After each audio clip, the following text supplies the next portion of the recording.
Hello this morning. What's your name? Oh, my name is Jim Bob Burgoon.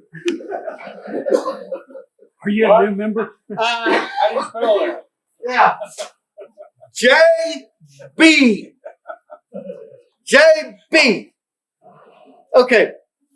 I'm going to be demonstrating pendants this morning. And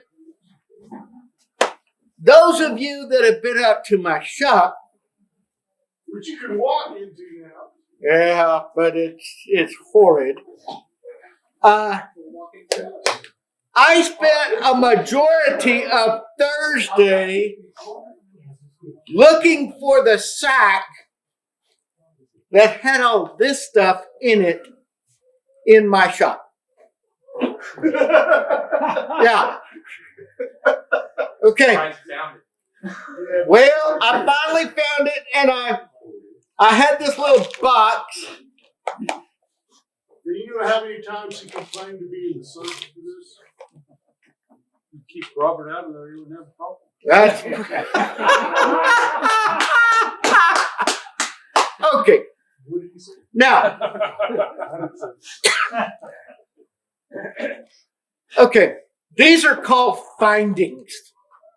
And so, after I found my findings, I discovered I did not have the one piece in there that I really needed to make this work. And what that is this little clasp right here to connect the wood to the necklace. Can we zoom in on that a little bit? All right, you will have to ask Michael about that. Okay, and we can pass this around. Oh, Okay, okay. so I tried to do at least two different things with this equipment that I've seen before. Now, another thing I did was I went to an estate sale because, there is no real reason to reinvent the wheel a lot of times. And I bought some different things I thought I might be able to utilize for some of these. Okay. And the best time to go to an estate sale is on their last day, because that's when they are Heavily discounted. Yeah. Okay. This system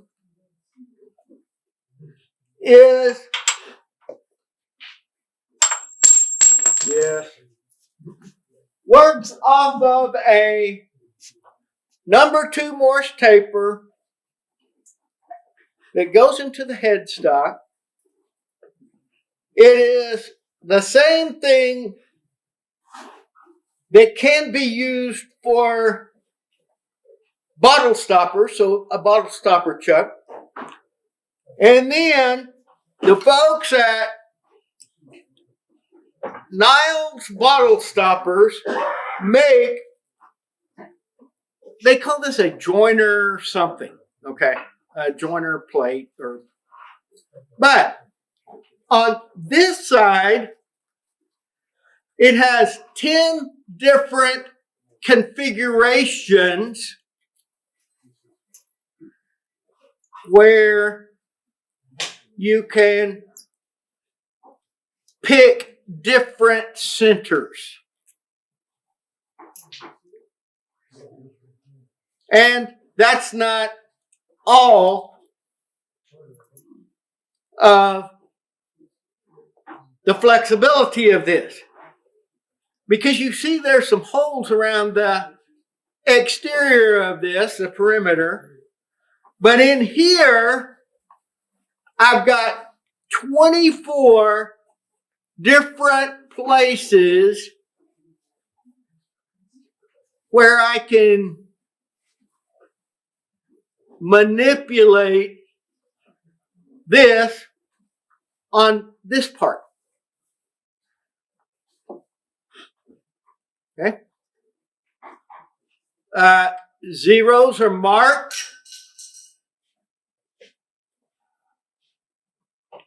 And so basically, all you have to have is some sort of disc, and we don't want it all that thick.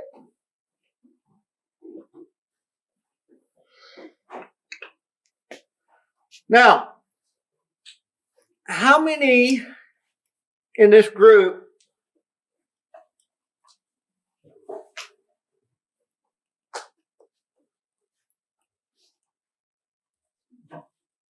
own one of these? Just raise your hand. Robert does. I've got one somewhere. that other one. That was the Yeah, but I've got one of these too. Somewhere. Yeah, we buy these at. They generally get picked up at SWAT. Now, I know that David Turner has one. Jim, didn't you say you had one? No? Okay. Now, my philosophy is you don't need to go out and buy one of these if you want to try it. Because you can come borrow mine. I don't care. Just don't get blue on the bushes.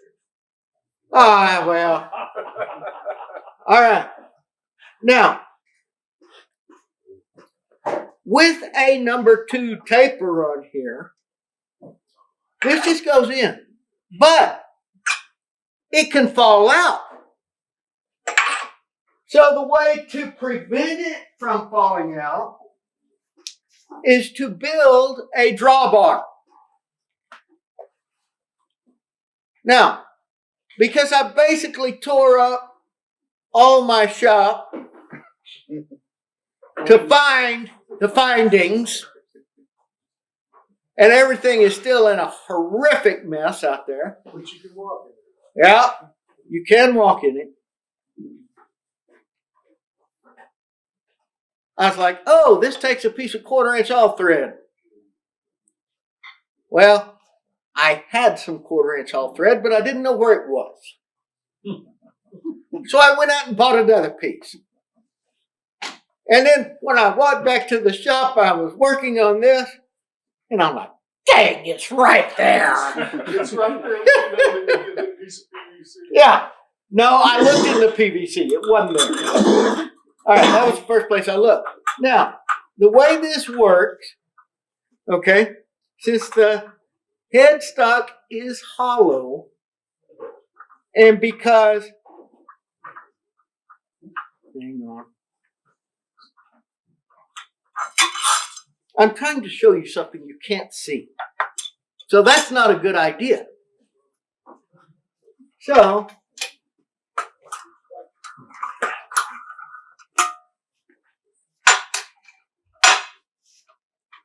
this is threaded on the inside. And this can go in and keep it from falling out. Not that hard. I just took a piece of scrap, made somewhat of a handle. I didn't even sand it. And you got 2 bolts on that side, a bolt and some washers on this side. It's not that hard. All right, so now, since you've seen how it works, I will put it in. Come on, baby. There we go. All right, now there is no danger of this falling out. And now I can put the joiner plate on here. And if you do a Google search for Niles bottle stoppers, come on, beast, what is the problem here?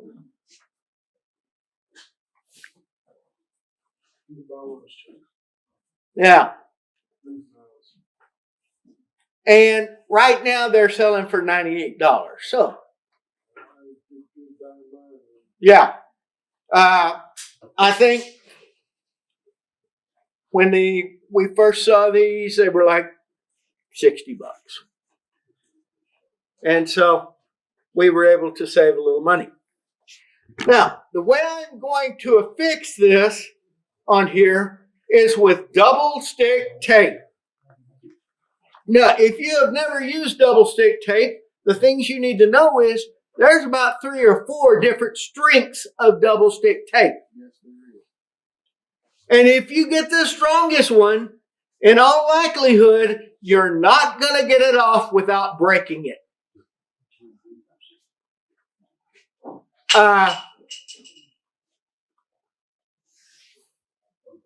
This is some pretty decent tape. The brand of this one is called Spec Tape. It says it's pressure sensitive tape. And what I do is just take the disc that I've cut somewhat round and put the tape on here. It's not sticky now because I have not peeled the backing off of it. I will, just adhere it to here, somewhat guessing, because I'm going to need to true up the outside. Anybody want to see this? Okay. All right. This is the piece that I created this bookmark pendant out of. How many people saw in the newsletter the pendant that was on a necklace that was hanging on Bill's wife's neck? The pendant in the newsletter. Did anybody see that? Okay, raise your hand. Yeah, a few people did. That's what I'm going to try to show today. It requires a piece of bookmark mesquite. Now, this used to be about twice as thick as it was. I took it to my bandsaw, resawed it, took the 2 pieces, opened it like a book, and glued them together. If the edge is straight prior to resawing, it makes it much easier. It gives it just a little bit added touch, a little more interest. And so I brought this just to show what I made this out of. All right. I'm taking the wrong thing over.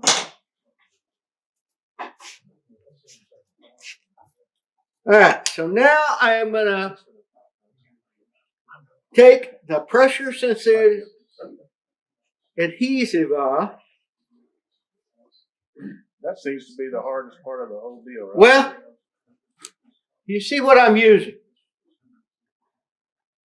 My knife gets under this fairly easy. You almost cut your finger off with.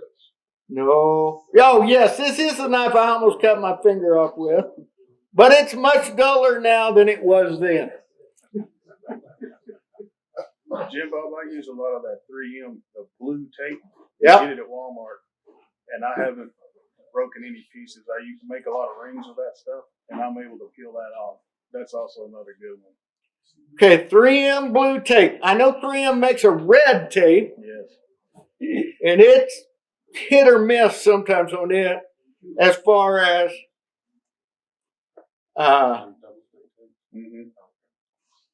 The super heavy is the black one. yeah. Yeah. Right. And they gauge that by pounds per square inch of holding pressure. All right. Yes. Got it. All right. So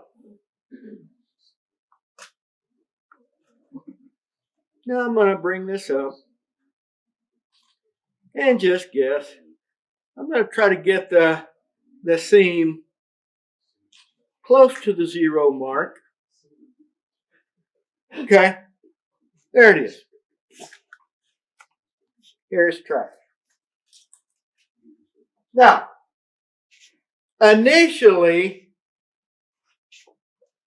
I'm not going to turn this without some backup. And so, one of the things that I use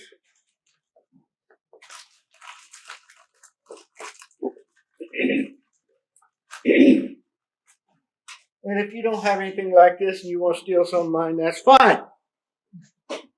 I've got some little leather squares that I've cut up. What I can do is put these on this point so that it becomes a no-mar point. So that way I don't have to worry about this coming up. All right, now, because I was not thinking just really, really, really good at 9 o'clock last night when I left my shop preparing for this, I forgot my smock and I forgot my safety glasses. So the good news is we aren't going to be making a whole lot of sawdust. I'm just showing you some different principles. All right, so I brought it up, I've got them up. And what I'm actually doing right now is killing just a little bit of time. Really good job. Yeah, because the longer this tape adheres, Gotcha. generally the better it is. All right, so I'm going to spin things by hand to see how close to true I am.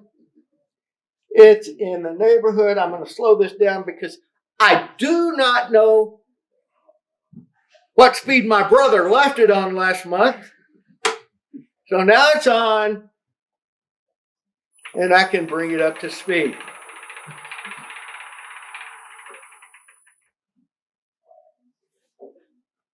Okay. I thought about this after I already had it on. I do want to check and make sure that all these little screws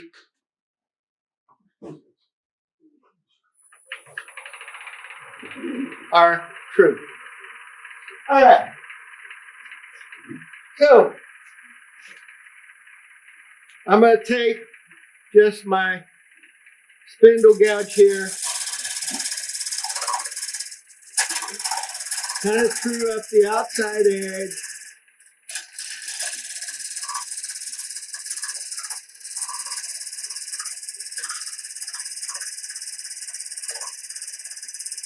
Slowing down as I get to the back.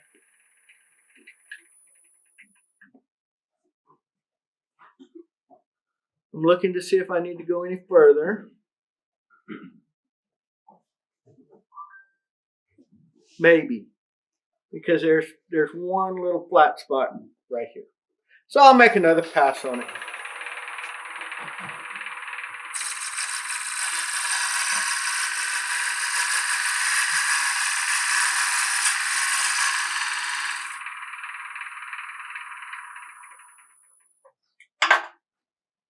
All right.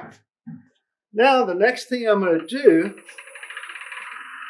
is start creating the face of this.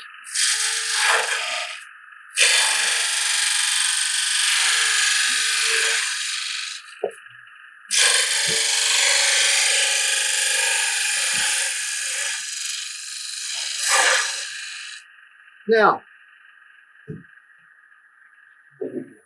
if you notice, none of this is happening by hand. It is all happening with my body.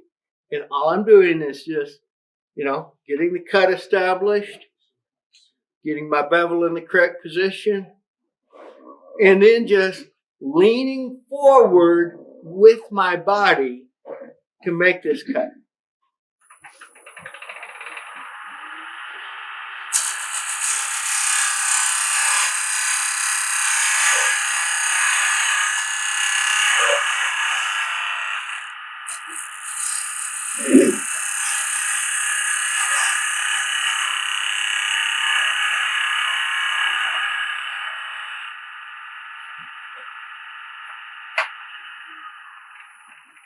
I'm going to reset this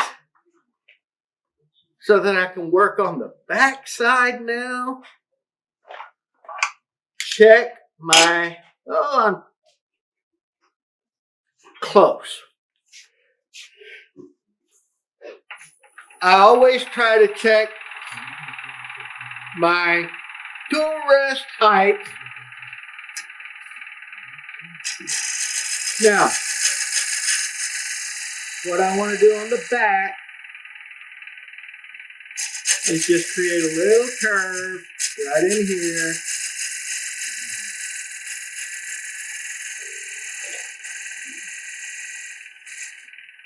And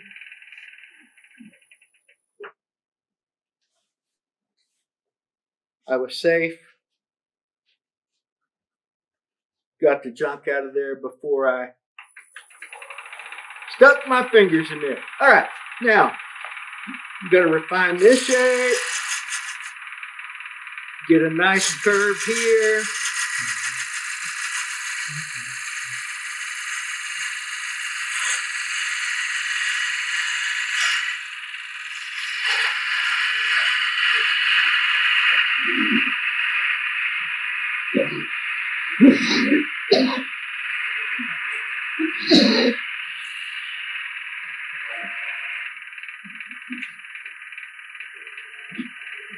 Oh, it'll even cut leather. I was going to say, that's good.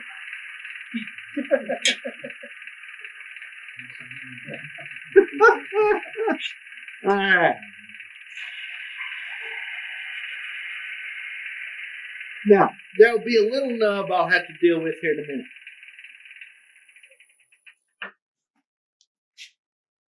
All right. So now I'm looking at my surface. I got a little bit of tear out in one spot.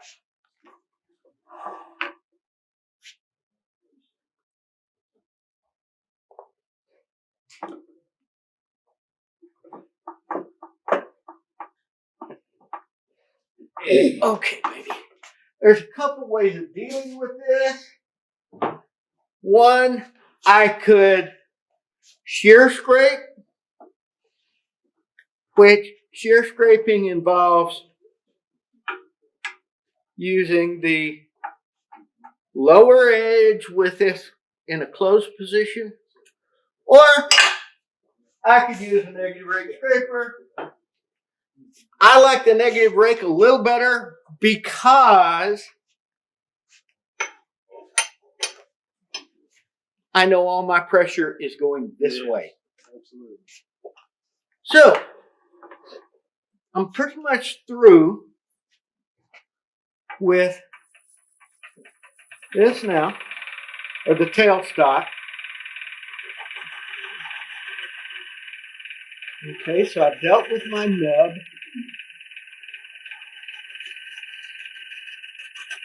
And I'm coming over here where I had a little bit of torn grain. Once again, you can see there's no arm movement. It is all in the body to help keep this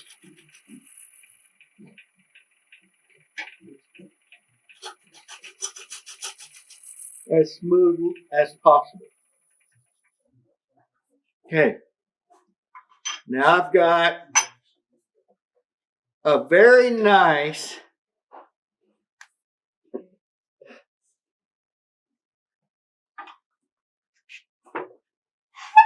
surface that I can now deal with. Now, one of the things that they recommend whenever you're doing this is after each location, because I'm fixing to move to a new axis. After each location, sand then. Now, I was talking with my brother who did our demonstration last month, and he was lamenting. He said, you know, the bad thing about demonstrating is you don't get a chance to get something finished quality.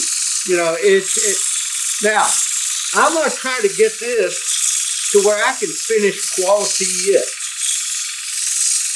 Okay, so that was 80. Now I'm going to do 120. I'm running a little fast.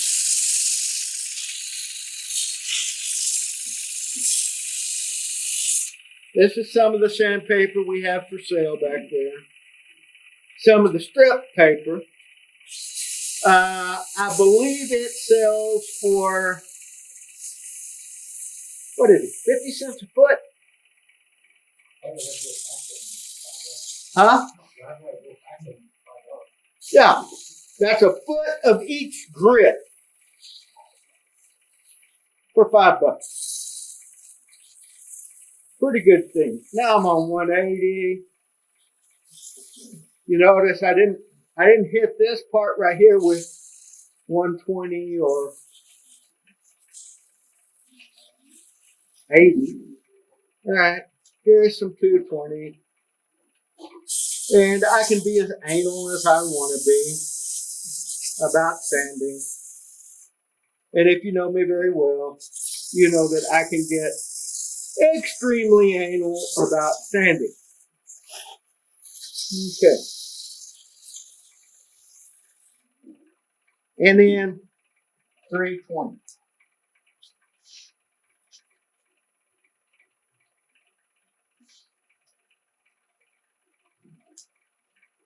I got out of sequence. I just finished with 180, so now I need to do 220 that I've already done once before.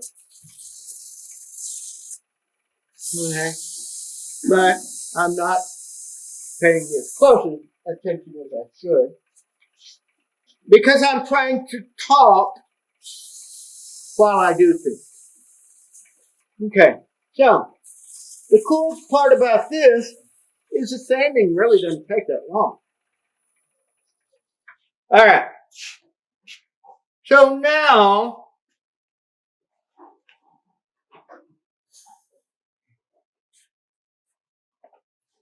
I'm ready to start making some design considerations.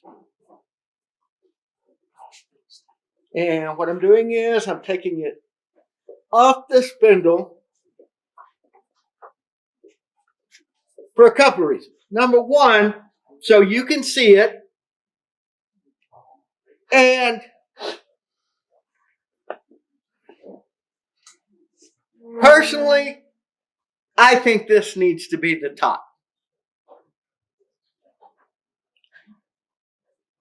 If I turn it around that way, I get an entirely different effect. All right? So, knowing where the top is would probably help me. So now, I've got to find where I put the little box of findings.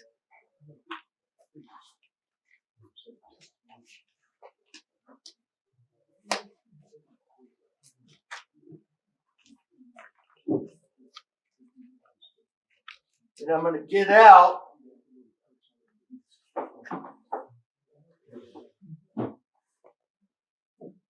what I need. Okay, I got all my findings in Hobby Lobby. They have a whole row that is dedicated to jewelry findings. Okay. I'm going to try to get my finger out of the way. Okay. But what this is, it's got two little pins in it. And those pins, I drill a hole for so that this can go on. All right. So what I'm going to do with my top is I'm going to open this up a little bit. Come on, baby. I had some pliers last night. Here, I got some. Well, I got some in my pocket. I got one in my pocket. Well, mine is big. You have channel locks in your pocket. These are a handy sized channel lock. They are. Okay. You better not call that a pair of pliers to a mechanic. Yeah. Okay. So what I'm going to do, and this is really soft metal. I have no clue what metal it is. You call that like a necklace, hasp, or something? What would you call it? I don't know what you call that. Let me. Clasp. There you go. Glass, yeah. Yeah. That's the jewelry term for it. Yep. But what I'm going to do is come in here and see about where I need my hole. Okay. Now, because I did not take my eye off of it, and there is a spot in the grain of the wood that I visualized, I know the hole needs to be right there. Okay. I would have been really well served to have brought a scratch-all. Yes, you did. But I didn't think about that last night. So I have just poked a hole where I need to drill my bit. Or where I need to drill my hole. I was at Retool, one of our corporate sponsors,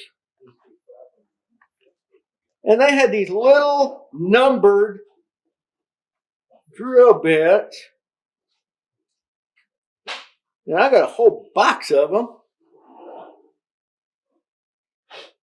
Paid quite a bit of money for them, but I'm like, hey, they're good folks. They're our sponsors.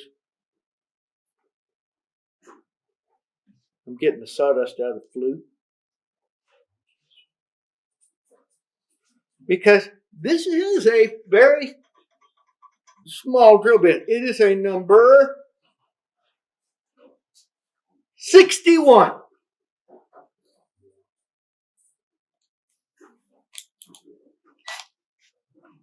All right, so I'm going to go ahead and drill.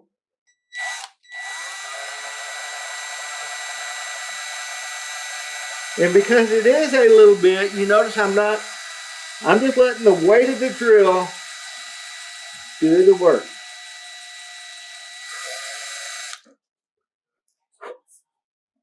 I should be all the way through.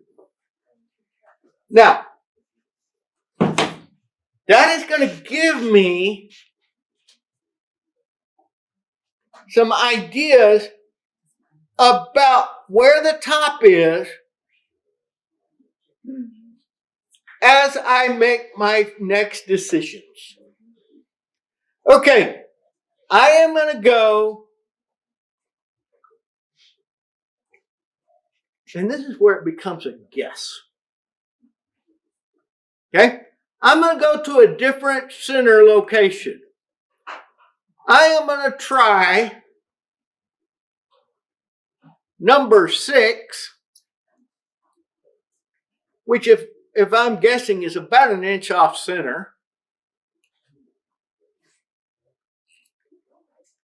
And I'm going to go ahead and take the interference. Now let me go to 5. Okay.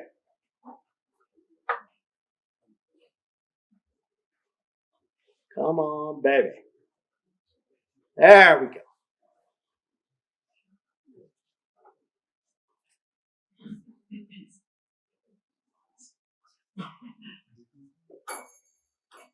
I guess you removed that screw because it was in the way, I'm supposed. It would have hit. Yeah. All right. Now, so that you can kind of see what's going on here, it's a rather and this is only halfway out. This isn't going to the extreme. Okay, now, at this point,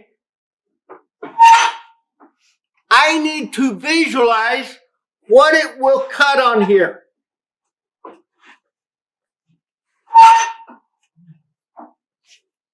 Okay, so I'm going to take my trusty pencil. Okay, there's about my center. So if I scoot out here, I can see that it will cut something like that. I don't know. I somewhat like that. Let me see it a little further out.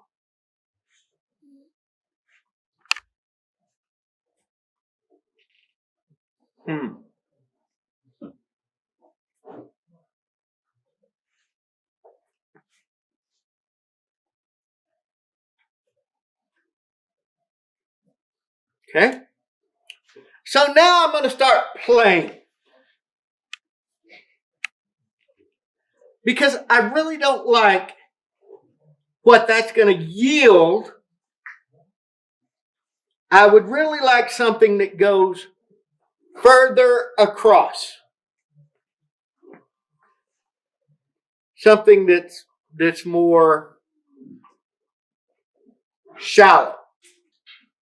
So, Jim Burr,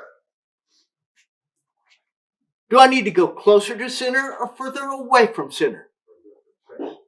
Further away from center? Are you sure about that? Pretty sure. Imagine the arc you want to cut, complete it in your mind's eye, and find the center of the arc. Translate that to the back, and that'll tell you where to put it. Yeah, that'll tell you what to put it on. Okay. So we didn't let the village idiot explain that. All right. So I'm at number 5. Which of us village idiots are you talking about? Well, compared to you, there's a bunch of us in here. No, I'm joking. I'm joking. Everybody that knows me knows I love to laugh. All right. Now,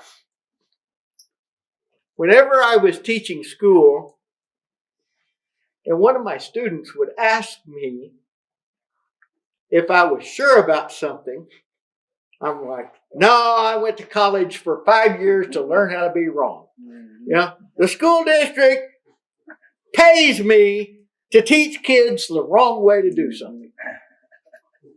All right, so I'm just going to omit that one. So now let's go to number 8.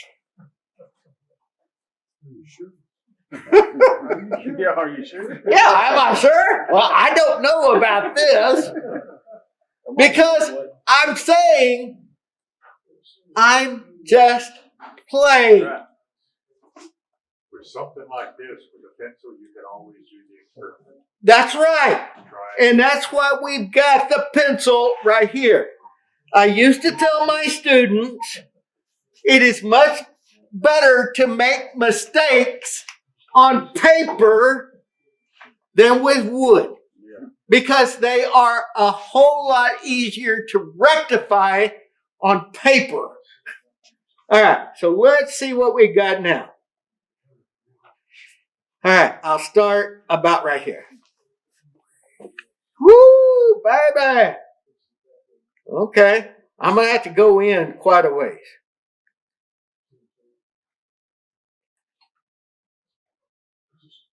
All right. Well, I'm kind of liking what this is going to do.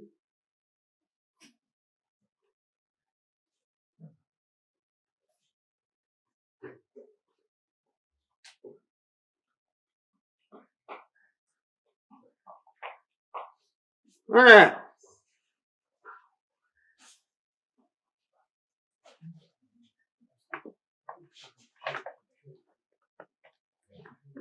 That's an arc that I like,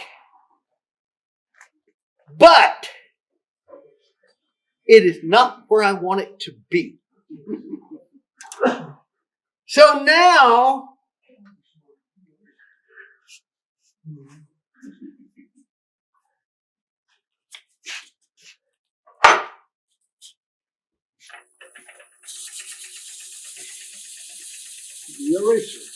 yeah, I'm erasing things that will keep me from achieving what I want. Okay. So now that I've got that in mind, I would somewhat like my arc to come kind of right there. Okay? So now I'm going to start manipulating the plate on back. Jim, does that device come with any kind of a sheet that shows all the patterns based by the numbers? No? I don't think so. That'd be a book about that thick. Yeah. Because, I mean, I you just- could just pick, I just thought it was 5 and 12 or something, based on what you want. no, it's an experimentation every time. Now, I do know that at one point in time, David Turner, who is not here this morning, kind of did some experiments. Okay, let me find my zero. That seemed like that would be a time saver for you. Well, I agree. But after you've done it a couple of times, all right,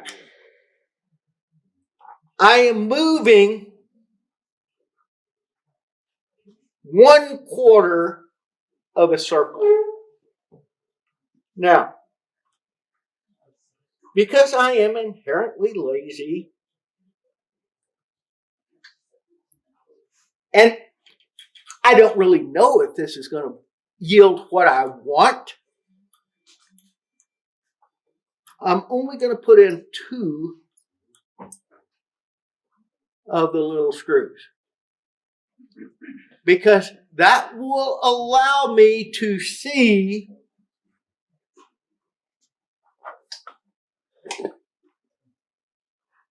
what it's going to do. Okay? All right. So,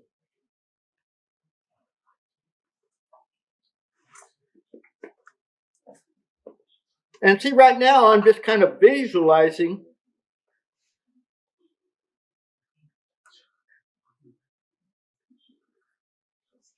okay? I would really like the curve to be going the other direction.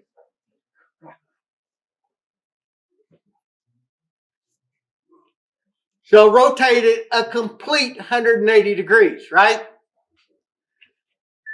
So that's why I only put in 2.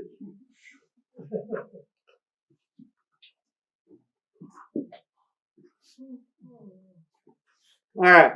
I've got, where did I put that? Oh, I put 18 at the 0. That's why these numbers on the plate are fairly handy.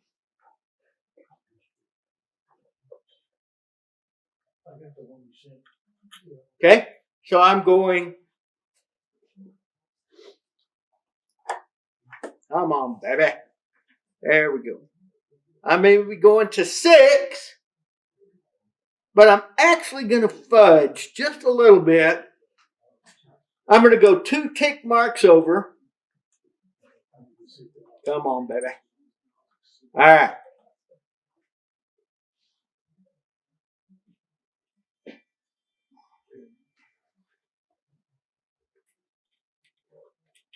Now, I need to talk about. Okay. I need to talk about the one I did with the circles. Because I did it on here too. I really think you could probably do that one on a drill press too. Where you drill a hole, turn plug, glue it in, then drill another hole, turn a plug, glue it in, and then the third one. Okay, that's this one. I actually did this one on the lathe with this. 1.5 inch, 1.25 inch. I really should have used something besides maple with cherry. I didn't think about that at the time. I just grabbed something that was handy. But, thinking about earth tones, which, I don't know. I thought it might work. I wanted something a little different from the cherry, something radically different from the cherry, and something with a strong grain pattern. Because that creates interest. And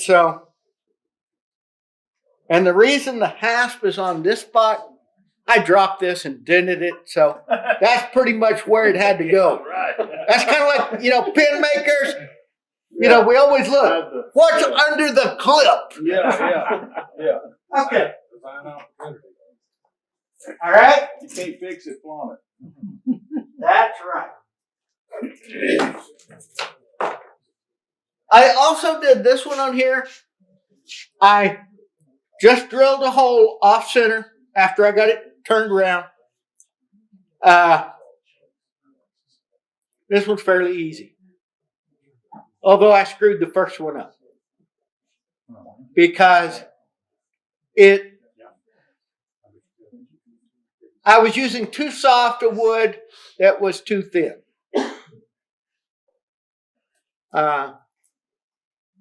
But we can pass this one around also. Don't comment on the chain. It's horrible. I know it. All right. I do believe that one could be done to where the sides could, if we cut it after we drilled the hole, to where the sides could be either triangular or what I liked even better was bell-shaped. But I didn't have enough time. All right, let me get my eraser, my 320 eraser, so that I can kind of get rid of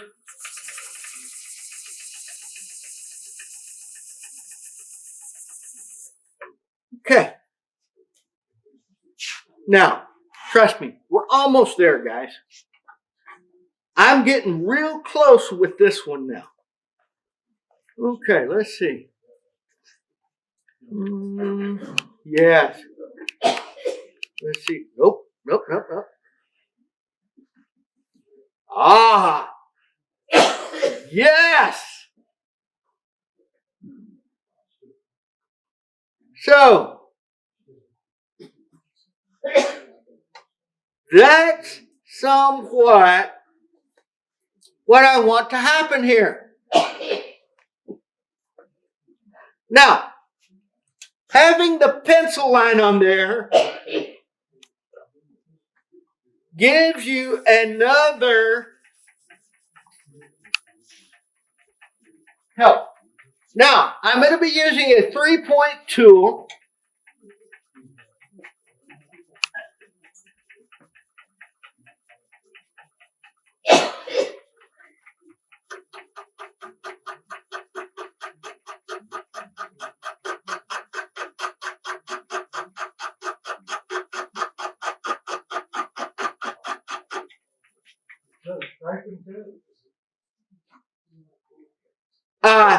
Yes. And I missed my line just a little bit. But that gives me a design opportunity, as David Turner would say. So, what I'm going to do is get this lined up with where I think I want it. Yep. What tool are you using? 3-point tool, Jim. Okay. Yeah, I see.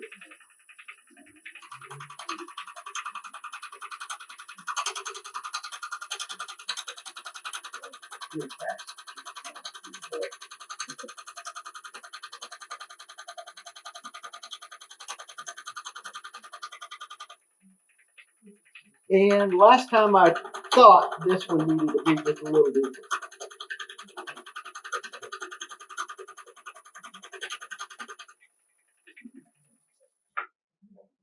All right.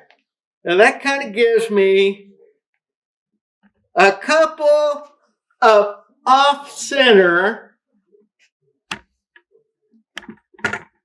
grooves. Now, with the hole, I can visualize how this is going to hang.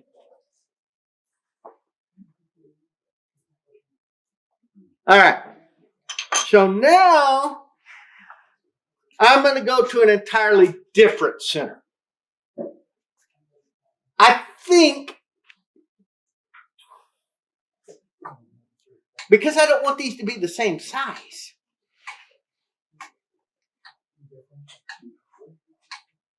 or the same radii. That's a fancy word there. Well, I don't know. I just made it up. It may not be a real word. While you're unscrewing that, there's a website. I'm trying to find it again. The guy sells knife scales, and it'd be about that size. And they're bookends, and they're even dyed. He dyes them up. They're real pretty. That could even make a real pretty pendant too. Yeah. You know. Well, you can do these out of anything. Yeah. And so, now, I have gone to hole 3. I'm going to get a lot different. You know, I'm not smart enough to leave my 320 eraser over here.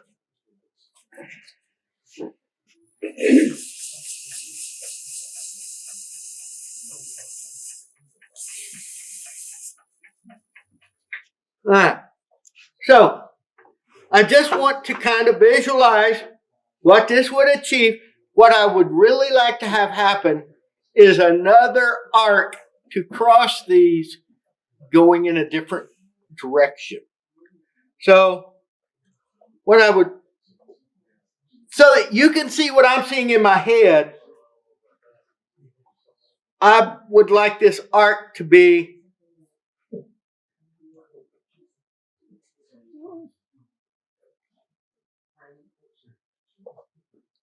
hey, we may be in a situation where even a blind squirrel is fixing to find an acre.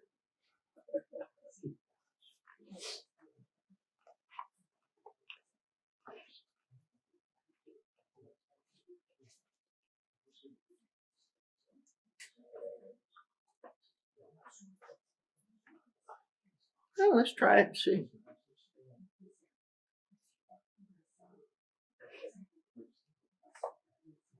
Nope.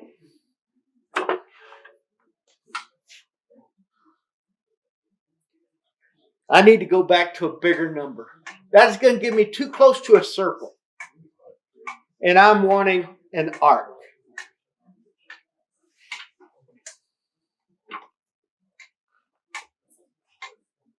Now, the last time I demonstrated at SWAT, and I should say this, the registration for SWAT is now open. Okay? But the last time I demonstrated, I did that huge platter that hung on the wall. So I was turning a 36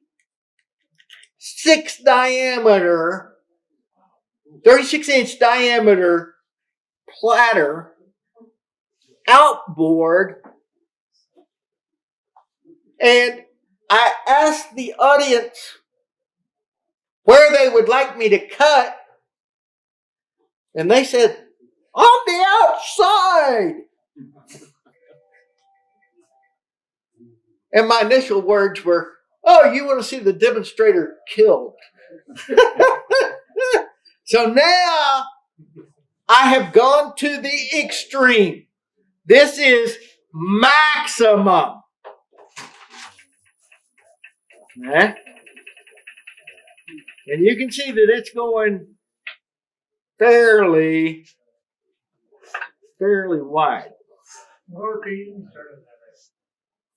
Slow. 4.5.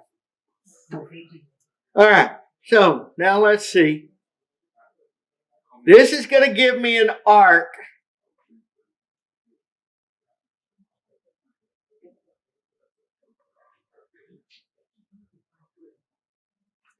It basically strikes through like this. Come on, baby. All right.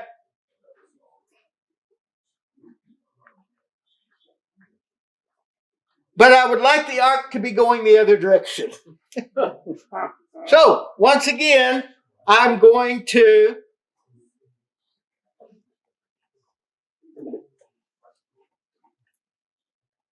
spin it about 180 degrees and see if that gets with my vision of what I think this needs to be. So, I need to find where 0 is. Okay, 0 is right there. So how do you know whether to turn the piece 180 or turn the whole chuck 180? You know what I mean? Turn the chuck on the more stake, where you're taking it off the more stapler. Uh-huh. Well, okay, hang on. 6. I'm going to 18.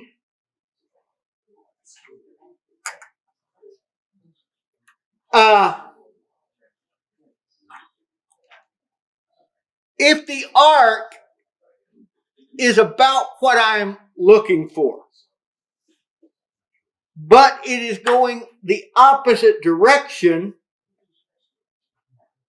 that I'm wanting, that's when I know turn the piece in the plate. The hole location back here determines the size of the arc.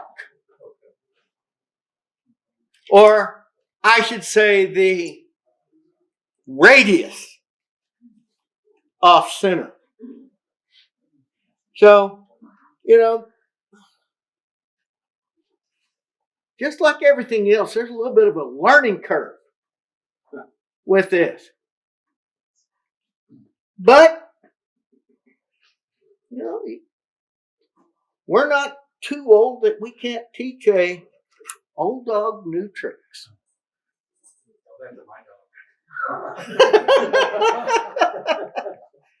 I'm glad to know I'm not the only funny one here. All right. Okay, so now everything is tight.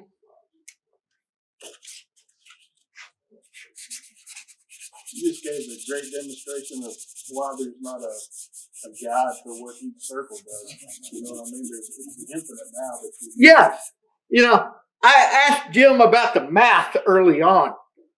And, I thought it would just be, well, you got 10 holes here. Right. You know, there's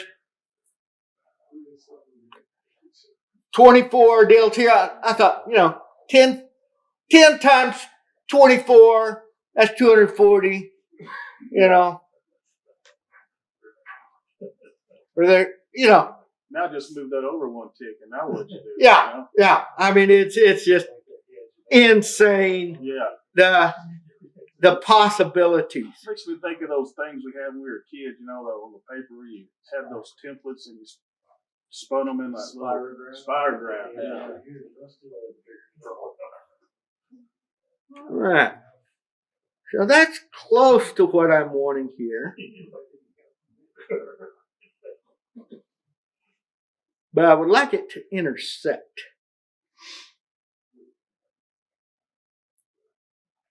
Ah.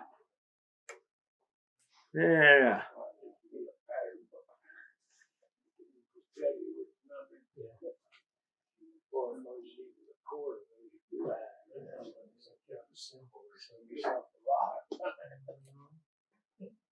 Okay. Since I got less than 10 minutes, let's see what it looks like. Okay, so what I'm doing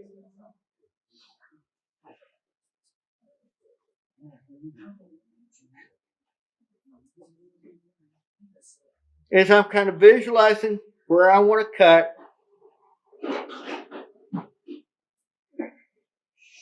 Getting that down.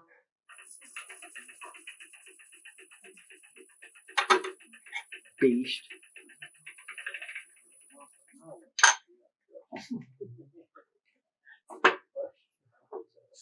I needed to be a little closer and probably a little higher. Okay. So that basically is where I need How close are to. you to the? What? How close are you to the tool head? It's pretty close.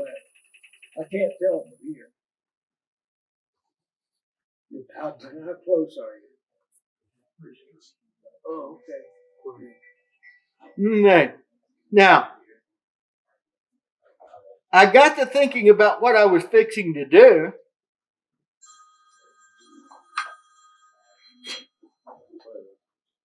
I know what you mean. Obviously, yeah. Okay. I need to come on this side of center to do it. Yes, now it's making a whole lot more sense.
I like it. I like it a lot.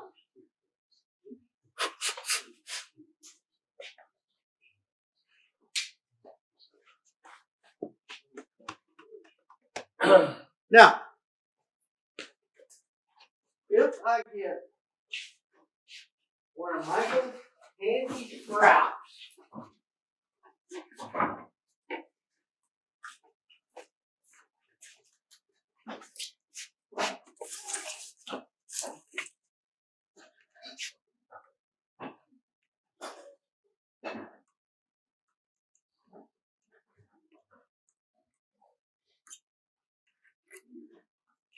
and you can come up here and play with this after our meeting. I would like to remind everybody that we've got to put up the chairs and the tables this week. The big long tables, except for the two over here with the 2 coffee pots on them. All these tables go on a rack in that room. Or did we leave the rack out, Andy? I don't see Andy. No, the rack for the tables. Because, all right. So now what I'm going to do is I'm going to take some ground turquoise powder.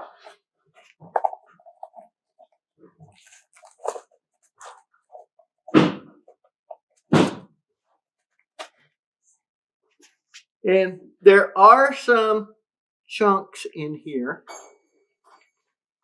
Okay. That one's probably going to be too big. And some of these are different colors, which I like that.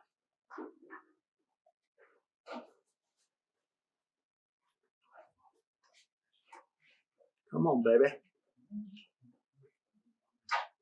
Okay.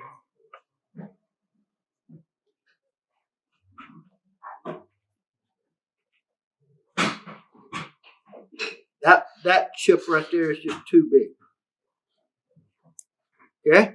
So now I'm going to get some of the finer stuff.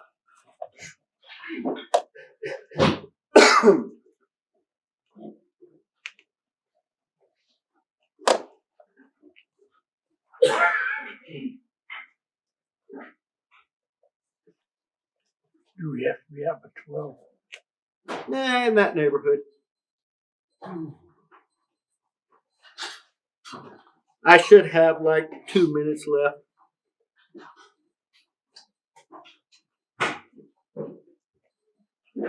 Okay. Now, since turquoise doesn't grow on trees,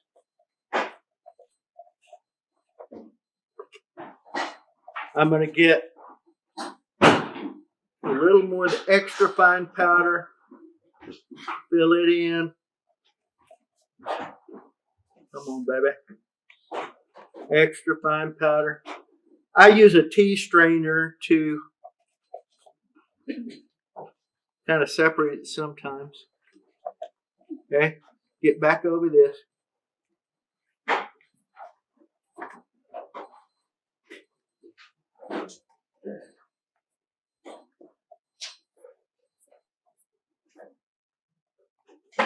You ever used chrysocolla in place of that turquoise?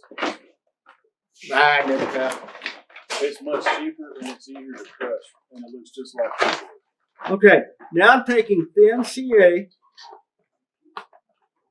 and just basically flooding the surface where my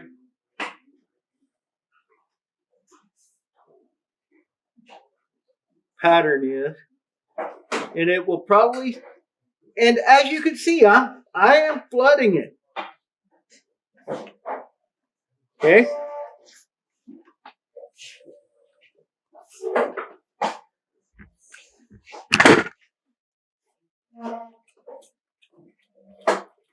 Come on, baby. Little activator on there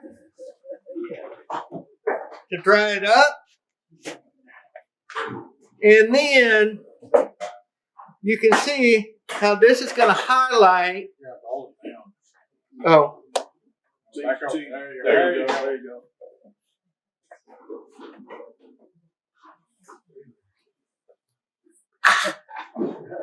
Yes, CA with activator on it. Yeehaw! Okay, yeah. No glove. Yeah. Well, and I would probably need to go in and a little bit more where it's, but if I have turquoise above the surface of the wood, what I'll do is put it back on center and use a carbide scraper. and then sand it, put a CA finish on it. This one will be at the Arts Festival. Good job. All right. Know that if I've got something, you are more than welcome to come borrow it,